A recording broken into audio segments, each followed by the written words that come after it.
नमस्कार, social media special bulletin में आप सभी का स्वागत है। मैं हूं आपके साथ दिव्यांशु जोशी। आइए जानते हैं क्या है आज की टॉप न्यूज। नोबेल शांति पुरस्कार का ऐलान हो गया है। मारिया कोरिना मचाडो को सम्मान मिला है। फिलीपींस में 7.6 तीव्रता का जोरदार भूकंप देखा गया है। मशहूर एक्ट्रेस रेखा का आज जन्मदिन है। साउथ के फेमस डायरेक्टर एस राजामौली का भी आज ही जन्मदिन है। तो चलिए अब खबरों को विस्तार से जानते हैं। नोबेल शांति पुरस्कार 2025 का ऐलान हो गया है। ये वेनेजुएला की विपक्षी नेता मारिया कोरिना मचाडो को मिला है। उन्हें यह सम्मान अपने देश में लोकतंत्र और मानवाधिकारों के लिए शांतिपूर्ण संघर्ष करने और तानाशाही शासन को समाप्त करने की मुहिम के लिए दिया गया है। मारिया मचाडो लंबे समय से वेनेजुएला में सत्तावादी राष्ट्रपति निकोलस मादुरो के खिलाफ लोकतंत्र की अगुवाई कर रही हैं।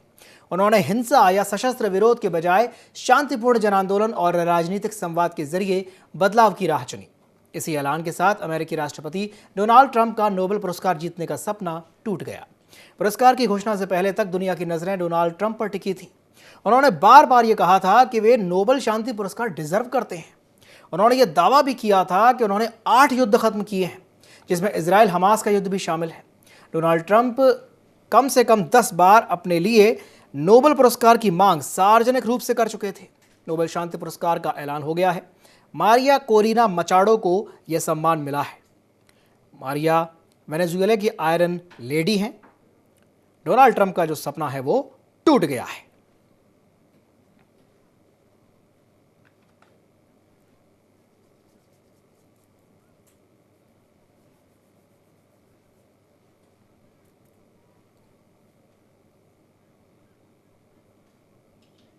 तो डोनाल्ड ट्रंप का नोबेल शांति पुरस्कार जीतने का सपना टूट गया है।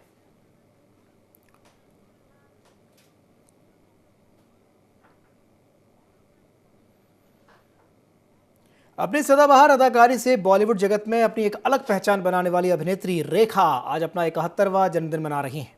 मद्रास में 10 अक्टूबर 1954 को रेखा का जन्म हुआ था। उनका असली नाम भानु रेखा गणेशन है। इनके पिता का नाम जेमिनी गणेशन था, जो कि किंग ऑफ रोमांस भी कहे जाते थे। तो वहीं रेखा की मां पुष्पावल्ली थी और वो भी अभिनेत्री थी। ऐसे में रेखा ने भी बचपन से ही अभिनेत्री बनने का मन बना लिया था। महज 16 साल की उम्र में रेखा ने फिल्म इंडस्ट्री में एंट्री कर ली थी। उन्होंने साल 1966 में आई तमिल फिल्म रंगूला रतलाम से इंडस्ट्री में कदम रखा था। इस फिल्म में रेखा बतौर चाइल्ड आर्टिस्ट नजर आई थी। रेखा की बतौर मुख्य भूमिका में पहली Kannada film operation jackpot Nalli CID 1999 थी। तो वही एक्ट्रेस ने फिल्म सावन भादों से बॉलीवुड इंडस्ट्री में कदम रखा था। रेखा ने बॉलीवुड में 1970 में आई फिल्म सावन भादों से डेब्यू किया था।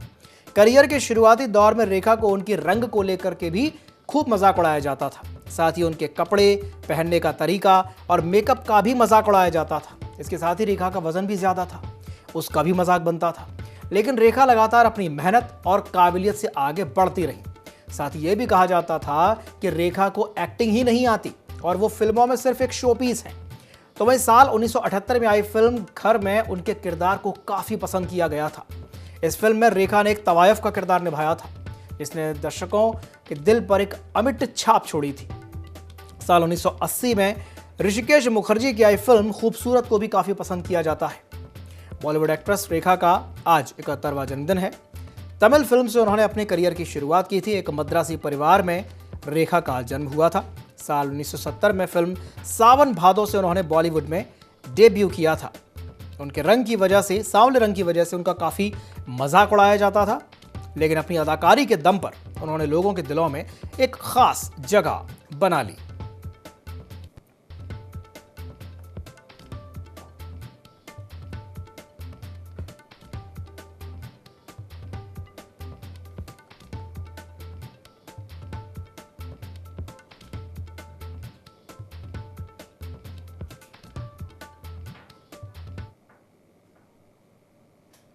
फिल्म आरआरआर और बाहुबली फ्रेंचाइजी के निर्देशक और फिल्म निर्माता एस राजामौली आज अपना 52वां जन्मदिन मना रहे हैं।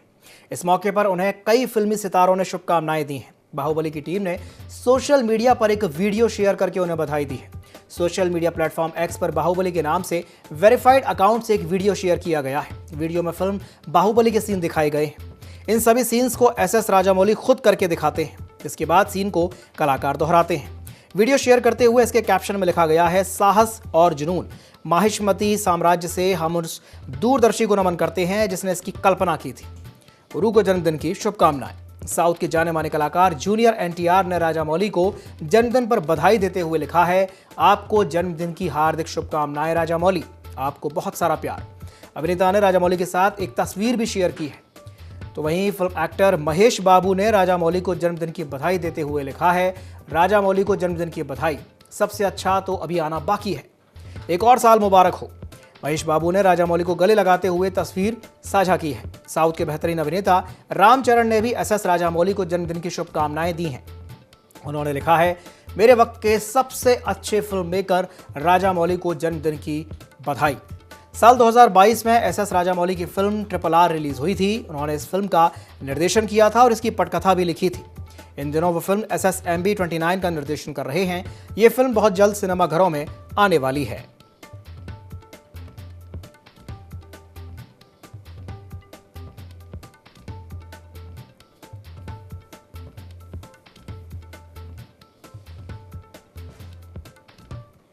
दक्षिणी फिलीपींस में सुबह सुबह जोरदार भूकंप के झटके महसूस किए गए हैं। भूकंप विज्ञान एजेंसी के मुताबिक दक्षिणी फिलीपींस में 7.6 तीव्रता का भूकंप आया। भूकंप के साथ ही सुनामी की चेतावनी भी जारी की गई है। आसपास के तटीय इलाकों के लोग ऊंचे स्थानों पर जाने को कहा गया है। भूकंप के कारण किसी भी तरह के नुकसान की तत्काल कोई खबर नहीं है। जानकारी के मुताबिक मिंडानाओ क्षेत्र के दवाओ ओरिएंटल के मनाई शहर के तटवर्ती जल क्षेत्र में आए शक्तिशाली भूकंप के बाद भी झटकों की चेतावनी जारी की गई है। यहाँ अगले 2 घंटों में सामान्य ज्वार से 1 मीटर से भी ज्यादा ऊंची लहरें उठने की उम्मीद है।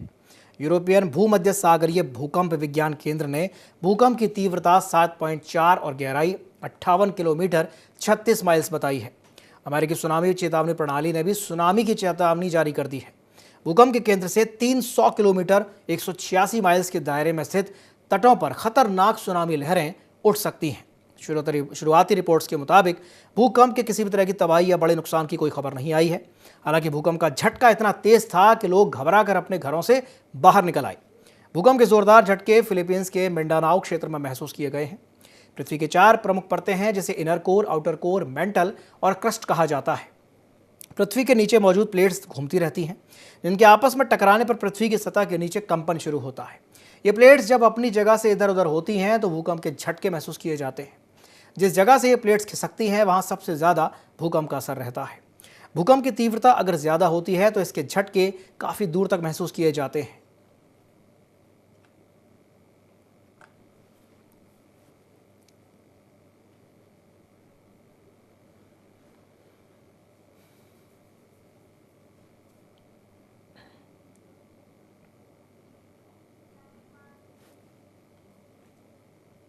पंजाब के फेमस वेजिटेरियन बॉडी बिल्डर और एक्टर वरिंदर घुम्मन का 43 साल की उम्र में निधन हो गया।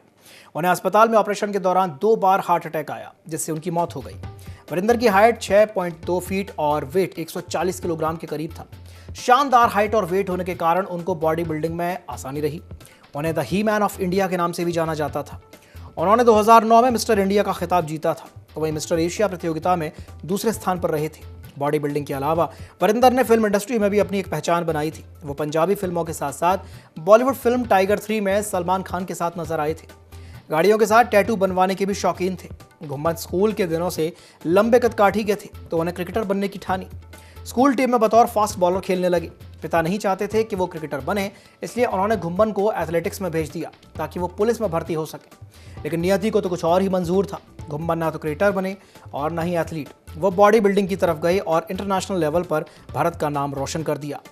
वरिंदर घुम्मन जालंधर के मिठापुर रोड पर एक बड़ा और आलीशान घर बनवा रहे थे, जहां वे इस दिवाली पर शिफ्ट होने वाले थे। लेकिन नस की एक समस्या को लेकर वे फोर्टिस हॉस्पिटल गए थे, जहां उसी दिन ऑपरेशन के बाद उन्हें छुट्टी मिल जानी थी और वे घर वापस जाने वाले थे। लेकिन ऑपरेशन के दौरान उन्हें 2 अटैक आ गए, जिसके बाद उनका निधन हो गया।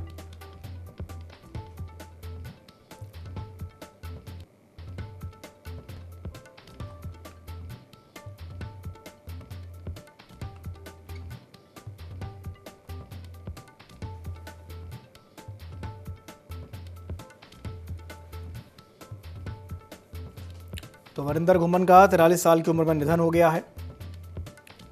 बहुत जल्द ही वे एक नए घर में शिफ्ट होने वाले थे।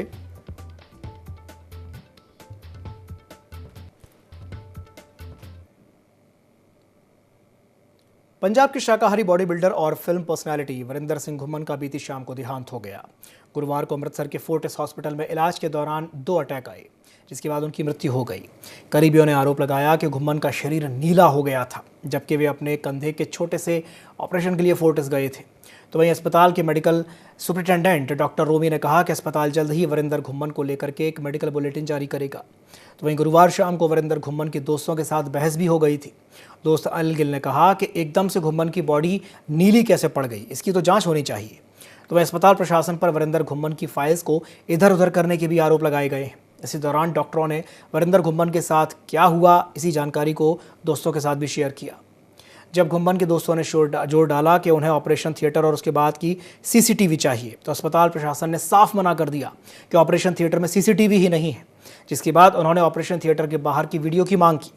हालात बिगड़ते देखकर प्रशासन ने उन्हें सीसीटीवी रूम ले गया और पूरी जानकारी दी कि ऑपरेशन सफल होने के बाद ही उन्हें रिकवरी रूम में लाया गया था। रिकवरी रूम में एक ही सीसीटीवी कैमरा है जो गेट पर लगा हुआ है, इसलिए वरिंदर घुम्मन का बेड उसमें नहीं दिख रहा है। वरिंदर घुम्मन की सर्जरी और इलाज के दौरान आए 2 हार्ट अटैक के बारे में जब फोर्टिस हॉस्पिटल के मेडिकल सुपरिटेंडेंट से बात की गई, तो उन्होंने भी कोई जानकारी देने से मना कर दिया है। उनका कहना था कि मेडिकल टर्म को इस तरह से समझ पाना आसान नहीं है। जल्द ही अस्पताल प्रशासन अपना मेडिकल बुलेटिन जारी करेगा।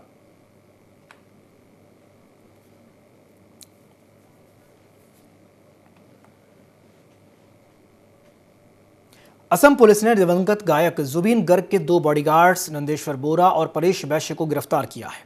दोनों 7 साल से गायक के साथ काम कर रहे थे और असम पुलिस के कर्मचारी हैं। गिरफ्तारी से जुबीन गर्ग केस में एक नया मोड़ आ गया है। अब तक इस केस में 7 लोग गिरफ्तार हो चुके हैं। मीडिया रिपोर्ट्स के मुताबिक पिछले कुछ सालों में सिक्योरिटी गार्ड के बैंक खातों से 1 करोड़ से ज्यादा के लेन देन दर्ज किए गए हैं। बॉडीगार्ड्स नंदेश्वर बोरा और परेश वैश्य जुबीन गर्ग के सिंगापुर ट्रिप का हिस्सा नहीं थे। जबकि बाकी लोग ट्रिप पर जा रहे थे, तब वे असम में ही थे। पीटीआई की रिपोर्ट के मुताबिक जुबीन गर्ग की मौत की जांच के बीच उनकी पत्नी गरिमा ने गुरुवार 9 अक्टूबर को कहा कि दिवंगत सिंगर ने अपने 2 निजी सुरक्षा अधिकारियों को कुछ पैसे दिए थे। गरिमा ने कहा कि जुबीन ने उन्हें सामाजिक कार्यों के लिए कुछ पैसे दिए थे। उन्होंने कहा कि जांच चल रही है। निजी सुरक्षा अधिकारियों के पास सभी बैंक स्टेटमेंट्स हैं और उन्होंने कई लेन देन के बारे में एक डायरी भी बना रखी है। सिंगर की पत्नी गरिमा ने बताया कि वे अपने पति के पैसों के लेन देन के बारे में नहीं जानती थी और इसलिए यह सवाल उनसे नहीं पूछा जाना चाहिए। उन्होंने केस को राजनीतिक मुद्दा ना बनाने की भी अपील की है। वो बोली, हम बस ये जानना चाहते हैं कि उस दिन उनके साथ क्या हुआ था। जुबीन गर्ग की 19 सितंबर को स्कूबा डाइविंग के दौरान कथित तौर पर मौत हो गई थी। रिपोर्ट्स में उनकी मौत की वजह डूबना बताया गया था। वे नॉर्थ ईस्ट इंडिया फेस्टिवल के 4थे वर्जन में भाग लेने के लिए सिंगापुर गए थे। सिंगर की पत्नी गरिमा के बयान के बाद असम एसआईटी ने नंदेश्वर बोरा और प्रवीण वैश्य के खातों से 1 करोड़ 10 लाख रुपए से ज्यादा का लेन देन पाए जाने के बाद उन्हें निलंबित कर दिया। सीआईडी के स्पेशल डीजीपी मुन्ना प्रसाद गुप्ता के मुताबिक पुलिस ने उनके बैंक खातों में गड़बड़ियां पाई थी, जिसमें एक सिक्योरिटी अधिकारी के खाते में 70 लाख रुपए और दूसरे के खाते में 45 लाख रुपए पाए गए थे, जो उनकी आय के जरियों से कहीं ज्यादा है और इसी वजह से उन्हें निलंबित किया गया है। जुबीन गर्ग की मौत के 21 दिन बाद सिक्योरिटी गार्ड गिरफ्तार हो गए। बैंक अकाउंट में 1 करोड़ के लेनदेन की वजह से वे फंस गए।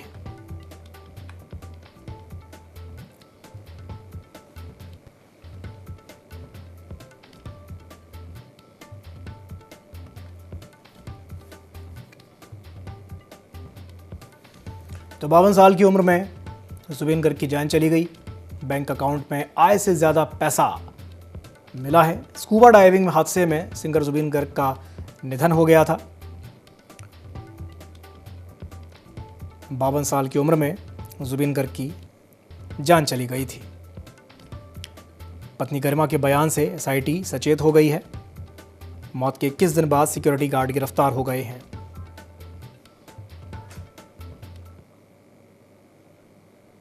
जाने माने उद्योगपति मुकेश अंबानी बद्रीनाथ धाम पहुंचे, जहां उन्होंने भगवान बद्री विशाल के दर्शन किए। उद्योगपति मुकेश अंबानी ने बद्रीनाथ मंदिर में पूजा अर्चना भी की और भगवान श्री हरिनारायण प्रभु का आशीर्वाद प्राप्त किया। इस दौरान बीकेटीसी अध्यक्ष ने मुकेश अंबानी का स्वागत किया। बद्रीनाथ में उद्योगपति मुकेश अंबानी बद्रीनाथ धाम पहुंचे हैं, जहां पर भगवान बद्री विशाल के उन्होंने दर्शन किए। बद्रीनाथ मंदिर में पूजा अर्चना भी की, भगवान बद्री विशाल का आशीर्वाद लिया और इस दौरान बीकेटीसी अध्यक्ष ने मुकेश अंबानी का स्वागत किया, सत्कार किया।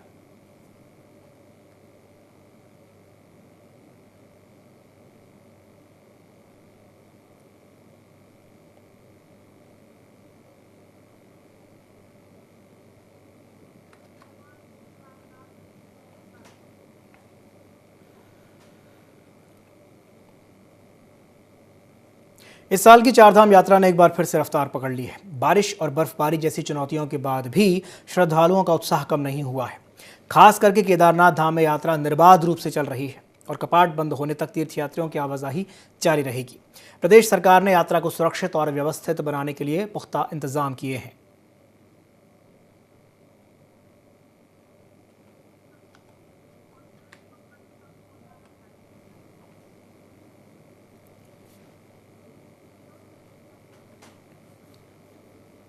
इसी के साथ बुलेटिन में फिलहाल के लिए इतना ही। दीजिए इजाजत। नमस्कार।